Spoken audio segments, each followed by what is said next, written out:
हाय रे मनमोहनी दिखते चांद तू केड़ा, हाय रे मन जोगनी दिखते चांद तू केड़ा।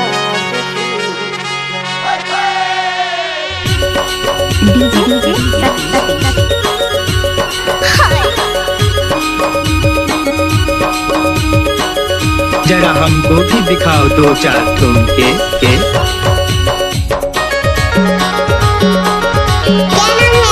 DJ Satish exclusive.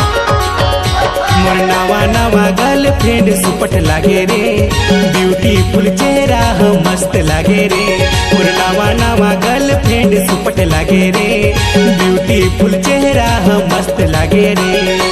दिल धड़काए दे रे, बैहा बनाए दे रे। मोर नवा नवा बॉयफ्रेंड सुपट लागे रे, रोमांटिक टूरा है मस्त लागे ना। मोर नवा बॉयफ्रेंड सुपट लागे रे, रोमांटिक टूरा है मस्त लागे ना। डीजे सतीश लट्टे। कैसे लागे हाय दैया।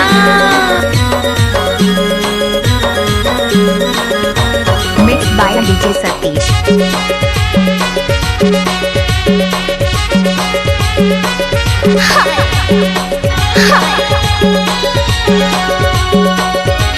DJ Satish exclusive. चढ़ती उमरिया है कातिल अदा, भूली मजा दो आँखें मानशा। सबले अलग है सबले जुदा, मुस्का के देखे आ जाते मजा। जरा हमको भी दिखाओ दो चार ठुमके। चढ़ती उमरिया है कातिल अदा, भूली मजा दो आँखें मानशा। सबले अलग है सबले जुदा, मुस्का के देखे आ जाते मजा। तो कैसे मोला दगा तो नहीं देवे ना यार। नहीं देवो मोर जान। तेरे ले तो कही थो का कहता मोर नवा नवा गर्लफ्रेंड सुपट लागे रे, ब्यूटीफुल चेहरा है मस्त लागे रे। मोर नवा बॉयफ्रेंड सुपट लागे रे, रोमांटिक टूरा है मस्त लागे ना। आप सुन रहे हैं डीजे सतीश लट्टे का मिक्स।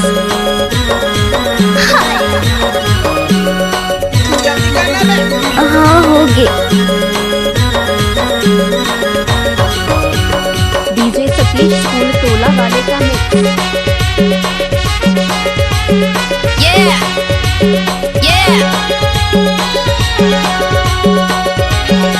DJ Satish exclusive. पहली मिलन माना जरे लड़ी गे, जाने खातिर हिया में गड़ी गे। लागत ऐसे कि माया जुड़ी गे, मन के परवना है कहाँ उड़ी गे। डीजे सतीश। पहली मिलन माना जरे लड़ी गे, जाने खातिर हिया में गड़ी गे। लागत ऐसे कि माया जुड़ी गे। मन के परवना है कहाँ उड़ी गे। तो जानता तोर बिना ना अब एक पल भी मोला नहीं सुहाए। तोरिच कस मोरो हाल है यार। मोर नवा बॉयफ्रेंड सुपट लागे रे, रोमांटिक टूरा है मस्त लागे ना। मोर नवा बॉयफ्रेंड सुपट लागे रे, रोमांटिक टूरा है मस्त लागे ना। दिल धड़काए दे रे, बैहा बनाए दे रे। मोर नवा गर्लफ्रेंड सुपट लागे रे, ब्यूटीफुल चेहरा है मस्त लागे रे। मोर नवा बॉयफ्रेंड सुपट लागे रे, रोमांटिक टूरा है मस्त लागे ना। मोर नवा गर्लफ्रेंड सुपट लागे रे, ब्यूटीफुल चेहरा है मस्त लागे रे। मोर नवा बॉयफ्रेंड सुपट लागे रे, रोमांटिक टूरा है मस्त लागे ना। C-Log Digital Recording Studio, Cordoba.